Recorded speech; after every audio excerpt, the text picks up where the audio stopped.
मोकलपुर है, मोकलपुर। मोकलपुर के बाबा जी बड़े सिद्ध माने जाते थे, बड़े सिद्ध संत थे। गंगा तट पर एक टीले पर रहते थे।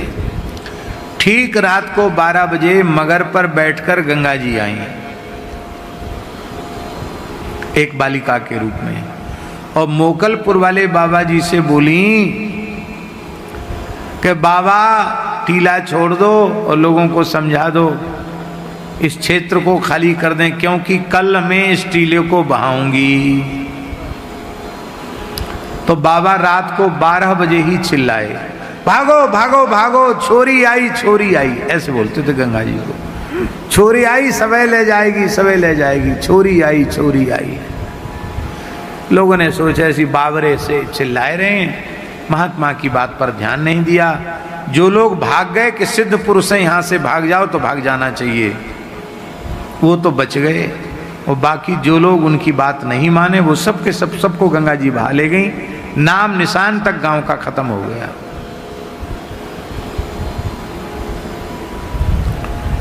धूनी वाले दादाजी,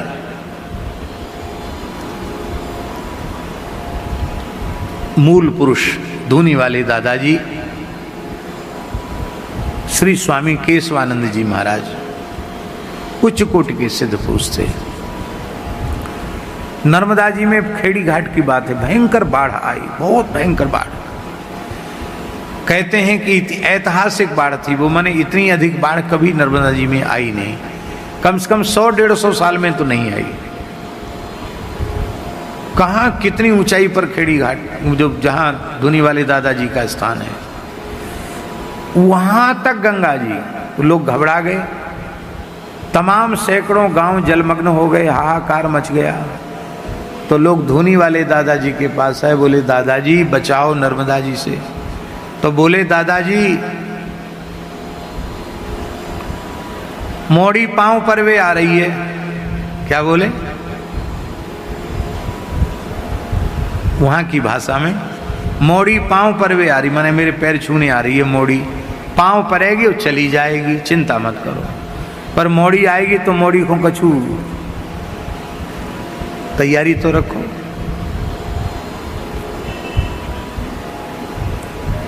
तो 4-6 कुंटल हलवा, ओ बढ़िया चुचेमा घी का सुंदर हलवा और मालपुआ,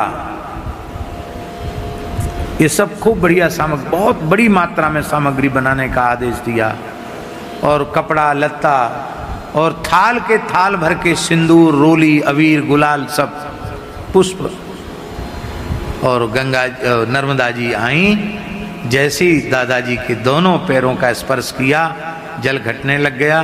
खूब ले मोड़ी और खा मोड़ी और खा। सब जितना सामान था सब नर्मदा जी को दिया और नर्मदा जी फिर नीचे हो गई। अभी नर्मदा जी आती तो है लेकिन इतनी उसके बाद कभी नहीं आई। आज भी जहाँ मूल पुरुष धुनी वाले दादाजी के चरणों का प्रक्षालन नर्मदा जी ने किया था, उसी जगह पे उनकी चरण पादुका आज भी विराजमान है। आप दर्शन करेंगे तो कहेंगे यहां तक नर्मदा जी आ गई। संतों को दर्शन होता है, संतों को अनुभूति होती है।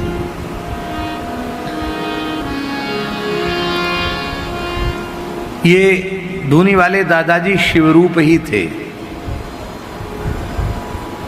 इनका प्रकट होने का इतिहास भैया जी बड़ा विचित्र है। एक महापुरुष थे श्री गौरी शंकर महाराज, गौरी शंकर गिरी, गिरी नामा सन्यासी होते हैं। वो क्षत्रिय कुल का उनका जन्म था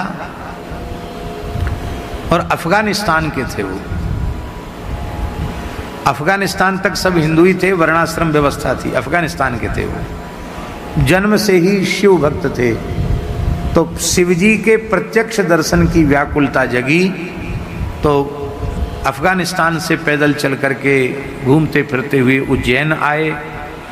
उज्जैन में उन्होंने संन्यास दीक्षा ले ली, मंत्र जपने लगे, लेकिन शिव जी का दर्शन नहीं।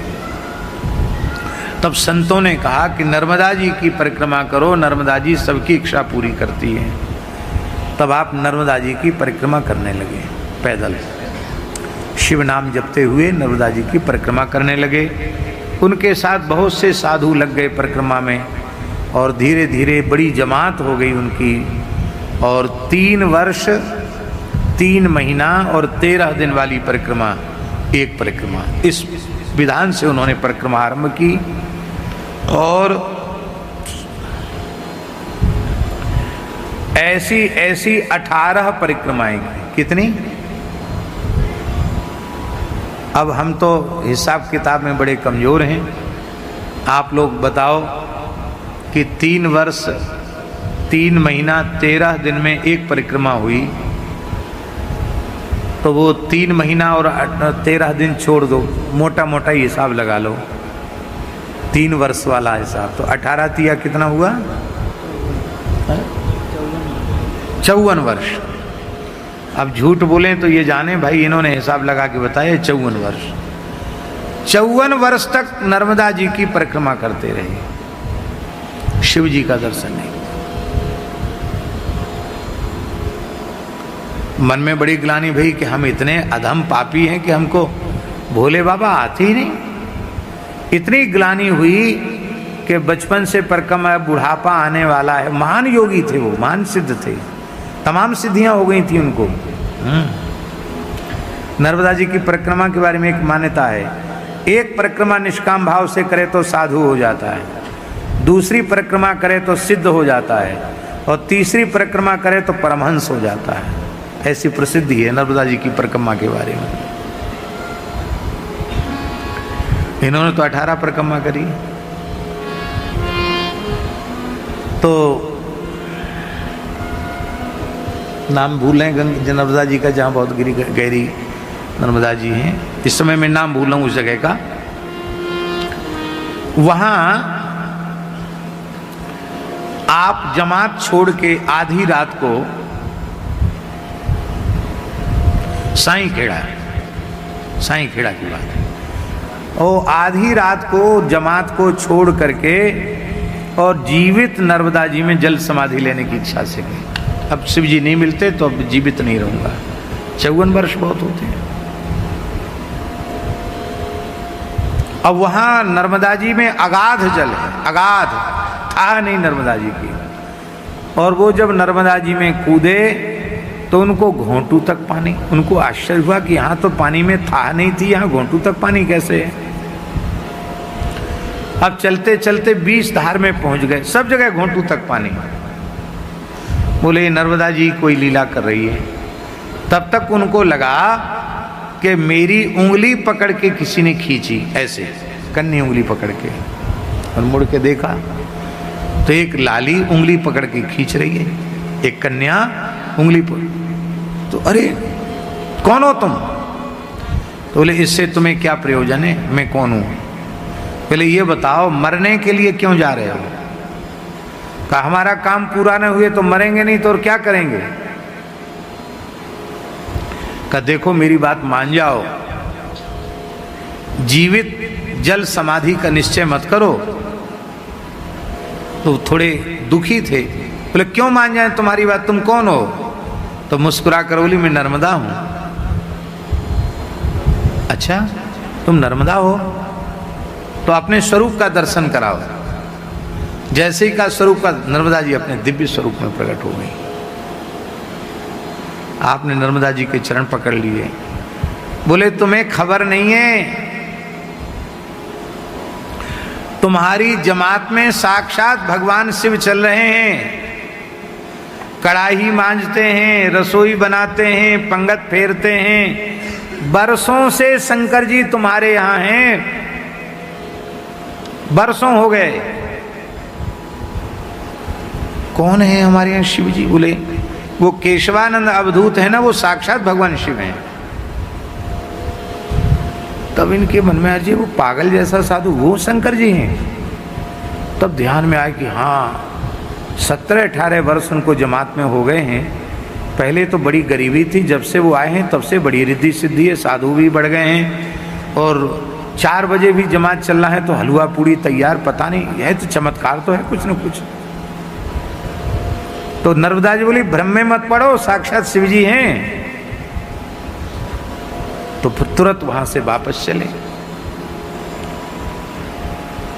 तो जमात में गए, तो जमात में साधु तो कोई सो रहे थे, और केशवानंद जी सवेरे बाल भोग बनाना है तो कड़ाही मांज रहे थे, गूंजा लेके कड़ाही मांज रहे थे। तो फिर उनके मन में आया ये कड़ाही मांजने वाला, रसोई बनाने वाला शंकर जी कैसे हो सकता है। नर्मदा जी फिर प्रकट हो गए, ब्रह्म में मत पड़ो, दंडवत कर लो, शिव जी हैं। आपने साष्टांग प्रणाम किया। प्रणाम करते ही भाल चंद्र त्रिलोचन कर्पूर गौर विग्रह साक्षात शिव जी का, त्रिशूल डमरूधारी साक्षात शिव जी का दर्शन हुआ।